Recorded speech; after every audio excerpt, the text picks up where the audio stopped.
అదరగొట్టే కారం రంగు రుచి ఆచి కారం పొడి.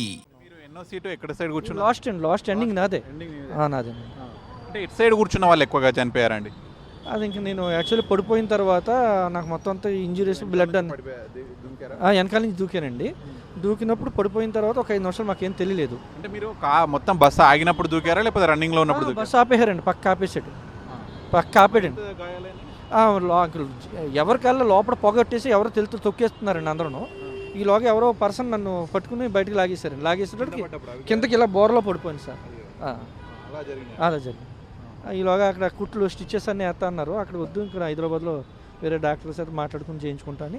అంటే ఏదైతే అగ్ని ప్రమాదం జరిగినప్పుడు ఆ పొగలు అవన్నీ వస్తున్నప్పుడే ఎవరైతే బస్ డ్రైవర్ కావచ్చు, హెల్పర్, క్లీనర్లు అందరినీ లేపేస్తే ఎలా? ఎవ్వరూ లేరు సార్, అందరూ ప్రయాణికులను అందరిని అలర్ట్ చేస్తే ఇది జరగకపోయేది కదా. ఆ ప్రయాణికులు ఒకళ్ళు అరుపులు అరుతున్నారు కానీ లోపల పొగలో ఎవరు ఏం కనబడతలేదు సార్. మనుషులు ఎవరు కనబడతలేదు అందులో.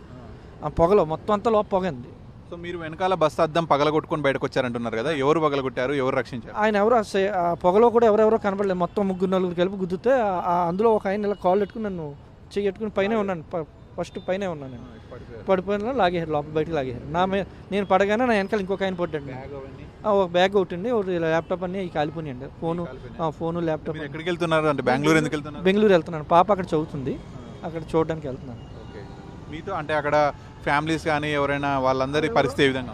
ఎవరో ఏం తెలియదు సార్, లోపల కేకల అరుపులు తప్ప ఇంకెవరు బయట. మేము పడిపోగానే ఒక 5 నిమిషాలు 2 నిమిషాలు అలా చూసేటప్పటికి ఫ్రంట్ అంతా కాలిపోయి పేలిపోతుందండి. బస్సు కూడా టప్ టప్ టప్ పేలిపోతున్నాయి సార్. అంటే ఇక్కడ హైదరాబాద్ నుంచి అటు వెళ్ళేటువంటి సమయంలో బస్సు ఏమైనా నెగ్లిజెన్స్గా డ్రైవింగ్ అదంతా బాగానే ఉందా? లోపల బాగానే ఉందండి, లోపలంతా బస్సు బాగుంది, డ్రైవింగ్ కూడా బాగానే ఉంది సార్. డ్రైవింగ్ ఏం లేదండి. నేను ఒక అరగంట వరకు మెలుకున్నాను. ఇది ఒక 2 వీలర్ను ఢీ కొట్టడం వల్ల ఇది జరిగింది అంటున్నారు కదా, ఢీ కొట్టినప్పుడు మీకు సౌండ్ వచ్చింది? అసలు ఎవరికి తెలియదు సార్, అందరూ నిద్రలో ఉన్నాం సార్. 2 వీలర్ అయితే అక్కడనే ఉంది. అంటే మేము అది కూడా రైట్. ప్రమాద స్థలి వద్ద మా కరెస్పాండెంట్ విజయ్ భాస్కర్ ఉన్నారు. కాసేపటి క్రితం ఆయన నుంచి వచ్చిన అప్డేట్ ఒకసారి స్క్రీన్పై చూసే ప్రయత్నం చేద్దాం. విజయ్ భాస్కర్. 44వ జాతీయ రహదారిపై కర్నూలు జిల్లా కల్లూరు మండలంకి సంబంధించినటువంటి చెట్ల మల్లాపూర్ వద్ద జరిగినటువంటి యొక్క ఘోరమైనటువంటి రోడ్డు ప్రమాదంలో జరిగినటువంటి యొక్క స్థలం దగ్గర ఉన్నాం. ఇక్కడ ఈ యొక్క బస్ అంతా కూడా కాల్చిపోయినటువంటి యొక్క పరిస్థితి మనం అంతా కూడా గమనిస్తున్నాం. ఇప్పుడే ఇక్కడ ఉండేటువంటి యొక్క ఫోరెన్సిక్ నిపుణులు కానీ తర్వాత వైద్య ఆరోగ్య శాఖకు సంబంధించినటువంటి వారు ఇక్కడనే అంటే తీయడానికి వీల్లేనటువంటి రూపంలో ఉండేటువంటి మృతదేహాలకి ఇక్కడనే పోస్ట్ మార్టం నిర్వహించేందుకోసం కావలసినటువంటి యొక్క ఏర్పాట్లన్నీ కూడా వైద్య సిబ్బంది కూడా ఇక్కడ ఉండేటువంటి మృతదేహాలన్నీ కూడా పక్కనే వేసినటువంటి ఒక టెంట్ ఎక్కడైతుందో అందులో యొక్క పోస్ట్ మార్టం నిర్వహించేందుకోసం కావాల్సినటువంటి అన్ని ఏర్పాట్లు చేస్తున్నారు. ఇక్కడ ముఖ్యంగా పోలీసులంతా కూడా ఎవరు కూడా ఇక్కడ ఉండేటువంటి వారికి ఎవరిని లోపలికి రానియకుండా ఉండేందుకోసం కావాల్సిన కట్టుదిట్టమైనటువంటి ఏర్పాట్లు చేసాం. మనం చూస్తున్నాం ఇంకా ఈ యొక్క బస్సులో నుంచి పొగలు వస్తుండేటువంటి యొక్క దృశ్యాలను కూడా మనం గమనించవచ్చు. అయితే రాత్రి యొక్క 3:30 గంటల ప్రాంతంలో జరిగినటువంటి యొక్క ప్రమాదంలో మాత్రం మొత్తము 39 మంది ప్రయాణికులతో పాటు డ్రైవరు, క్లీనర్తో పాటు 2 పిల్లలు కూడా ఉన్నట్టు చెప్తున్నారు.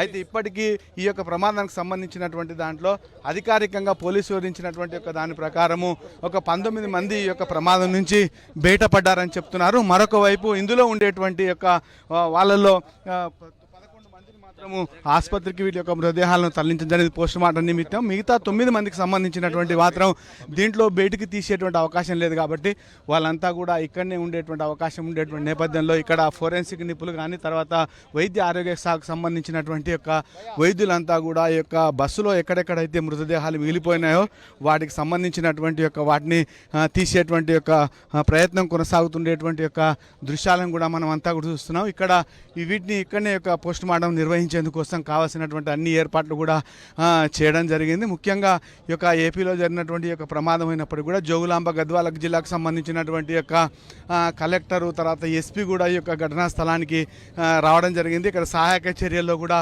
వాళ్ళంతా కూడా పాల్గొంటుండేటువంటి యొక్క పరిస్థితిని కూడా మనం గమనిస్తున్నాం. ముఖ్యంగా ఘోరమైనటువంటి యొక్క రోడ్డు ప్రమాదంలో మాత్రం ఈ యొక్క ఒక ముందల వెళ్తుండేటువంటి యొక్క ద్విచక్ర వాహనాన్ని యొక్క బస్సు ఏదైతే ఉందో ఢీకొనటం వల్ల అయితే చాలా దూరం వరకు ఈ యొక్క బైకు దీంట్లోనే ఉండడం వల్ల వెంటనే యొక్క దానిపైన వెళ్తుండేటువంటి యొక్క బైకు అతను మృతి చెందడం జరిగింది.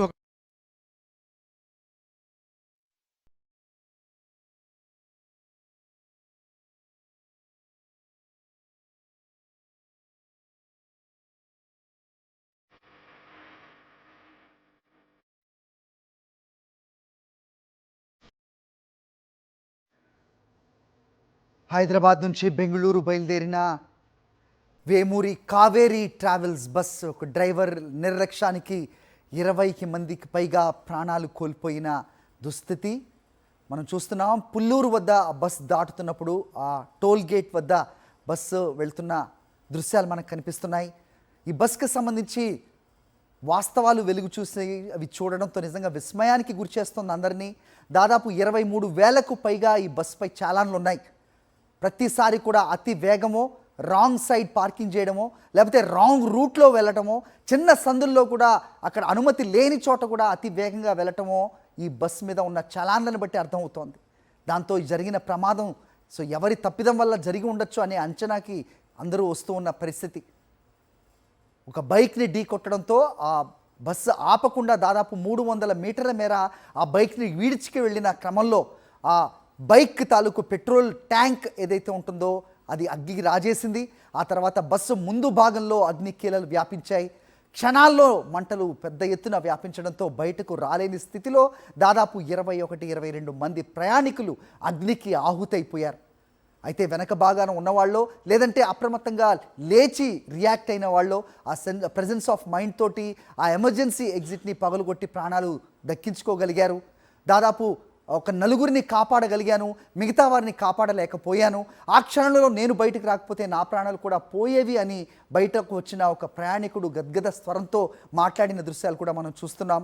ఓ సాక్షి స్క్రీన్ మీద కనిపిస్తుంది. ప్రమాదంలో చనిపోయిన వారి ఫోటోలు, వాళ్ళ చిత్రాలు ఇక్కడ చూస్తున్నాం. ప్రమాదంలో కోల్పోయిన తల్లి కుమారుడు ఒకవైపు అయితే నెల్లూరు జిల్లాకు సంబంధించిన యావత్ కుటుంబం కూడా ప్రాణాలు కోల్పోయింది. ఒక 2 భార్యాభర్తలు, 2 చిన్నారులు ఎవరో చేసిన తప్పుకు, డ్రైవర్ చేసిన నిర్లక్ష్యానికి తమ ప్రాణాలు కోల్పోయారు. ప్రమాదంలో మృతి చెందిన అనుషారెడ్డి అనే ఆమె చిత్రం కూడా మనం ఇక్కడ చూస్తున్నాం. ఎంతో సంతోషంగా ఉన్న ఫోటో. తమ ప్రాణాలను డ్రైవర్ చేతిలో ఉంచి నమ్మకంతో బస్ ఎక్కి వాళ్ళు ఆ డ్రైవర్ చేసిన తప్పిదానికి, వారి నిర్లక్ష్యానికి తమ ప్రాణాలను కోల్పోయారు. ఆ కుటుంబానికి తీవ్ర విషాదాన్ని నింపిన పరిస్థితి మనం చూస్తూ ఉన్నాం. తెలంగాణ సరిహద్దు ప్రాంతమైన పుల్లూరు టోల్ ప్లాజా దాటి అక్కడ కర్నూలుకి చేరుకొని అక్కడి నుంచి బయలుదేరిన దాదాపు కేవలం 15 నిమిషాల్లోనే ఈ ప్రమాదం జరిగింది.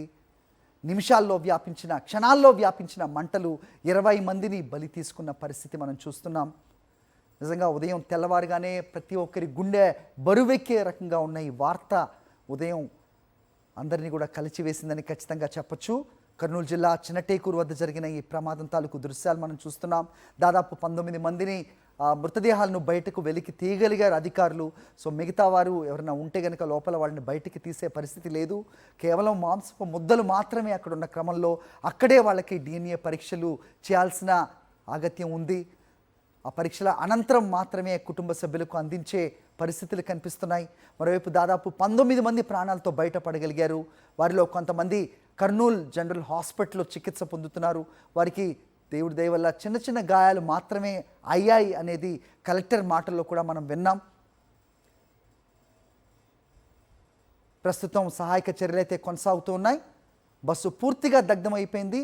లోపల ఎవరైనా ఇంకా మృతదేహాలు ఉంటే గనక అవి బయటికి తీసే పరిస్థితి లేదు అనేది ఇంతకుముందు మా కరెస్పాండెంట్ విజయ్ భాస్కర్ ఇచ్చిన అప్డేట్ ద్వారా తెలుస్తోంది.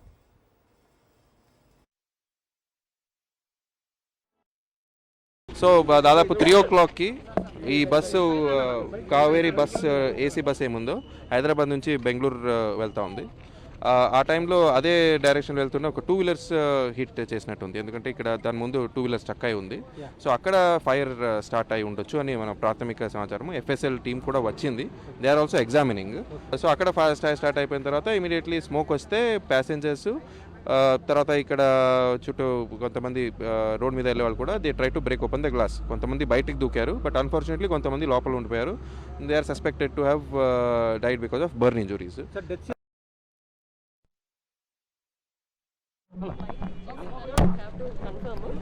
బట్ బైక్ అయితే కిందకి వెళ్ళిపోయింది. మీరు చూసారు, బస్సు కిందకి వెళ్ళిపోయింది. ఆ హిట్ అవ్వడం వల్ల ఫ్యూయల్ బయట స్పార్క్ వచ్చింది, ఫ్యూయల్ బయటకి లీక్ అయ్యింది, మొత్తం కూడా ఫైర్ రావడం జరిగిందండి. ఈ 41లో వీ కుడ్ ట్రేస్ 21. ఇంకా 20 ఎట్ టు ట్రేస్. 20లో ఇప్పుడు మనకి 11 డెడ్ బాడీస్ తీయడం జరిగింది. ఇంకొక 11 మనకి GGHలో, ఆ తర్వాత ఇంకో ఆకాష్ హాస్పిటల్లో, తర్వాత ఇంకొక 4 ఇక్కడ. మొత్తం కలిపి మనం 21 we could track. They are safe అండి. మిగతా 20లో 11 we could trace the bodies. అది ఒక్కటి మనం పిల్లలు ఉన్నారు confirm మేడం, చనిపోయిన చేయాలి. వాళ్ళు అది వీ హావ్ టు కన్ఫర్మ్ అండి. బయటపడ్డ వాళ్ళ పరిస్థితి ఎలా ఉంది మేడం? వాళ్ళందరూ స్టేబుల్ గానే ఉన్నారండి. చాలా చిన్న ఇంజరీస్ జరిగినాయి. వాళ్ళంతా కూడా స్టేబుల్ గా ఉన్నారు. GGH లో ఉన్నారు. మాట్లాడాము. అసలు ఏంటంటారు? మీ వాళ్ళు ఎవరున్నారు లోపల? మా బామారిది భార్య, వారి 2 పిల్లలు హైదరాబాద్ టు బెంగళూరు రిటర్న్ బయలుదేరినారు. దీంట్లో అనుకోకుండా ఇట్లా ఇంత అన్యాయంగా జరిగింది ఇది పని. ఇది మీరు చూపిస్తున్న ఫోటో ఎప్పుడు నిన్నటిది హైదరాబాద్లో మా బామారిది భార్య, పిల్లలు 2, అతను బోటు డ్రైవరు. మొత్తం నలుగురు దీంట్లోనే ఉన్నారు. పైన దాంట్లో అట్లనే బయటికి రాలేదు. ఇంకా ఎప్పుడు లాస్ట్ గా మాట్లాడారు? నిన్న మాట్లాడినాడు. ఇట్లా టూర్కి వచ్చినాం, బెంగళూరు టు హైదరాబాద్ వచ్చినాము. హైదరాబాద్లో పిల్లలతో ఫ్యామిలీతో వచ్చినాము. మళ్ళా రేపు ఎల్లుండో పోతాం బావా అన్నాడు. వాడు రాత్రి బయలుదేరినాడు. అనుకోకుండా ఇంత ఘోరంగా జరిగింది. ఇది వచ్చేసి డీడీ రిజిస్ట్రేషన్ ఉంది. ఎక్కడ బండి ఎక్కడ రిజిస్ట్రేషన్ ఉన్నాయి నాకు అర్థం కావడంలే. ఫిట్నెస్ ఉందో లేదో తెలియదు. ఏం దీనికి అసలు ఫిట్నెస్ ఉందో లేదో తెలియదు. అసలు పర్మిషన్ లెట్టిస్తుంది గవర్నమెంట్, నాకు అర్థం కావడం లేదు. ఫిట్నెస్ మన state government fitness DD registration ఉంది. ఇది అసలు స్లీపర్కి పర్మిషన్ ఉందా లేదా, స్టేట్లో FC ఉందా లేదా, ట్యాక్సీలు కడుతున్నారు లేదా, ఇది బండి వాళ్ళ విచిత్రంగా చేస్తున్నారు. ఇది అంటే మీరు కూడా ట్రావెల్స్ రన్ చేస్తున్నారని నాకు అర్థమవుతుంది. మరి మీకు పూర్తి సమాచారం తెలుసు కదా, డ్రైవర్ యొక్క నిర్లక్ష్యం ఏ విధంగా ఉండొచ్చని మీరు అంచనా వేస్తున్నారు? డ్రైవర్ అన్నపై నిర్లక్ష్యం ఉంది. ఫస్ట్ అలర్ట్ చేయాలి, అందరినీ ప్యాసింజర్ తిప్పకుండా అతను వెళ్ళిపోయినట్టు డ్రైవర్లు 2 డ్రైవర్లు ఉంటారు. దీనికి ఇంత పెద్ద వెహికల్కి 2 డ్రైవర్లు ఉంటారు.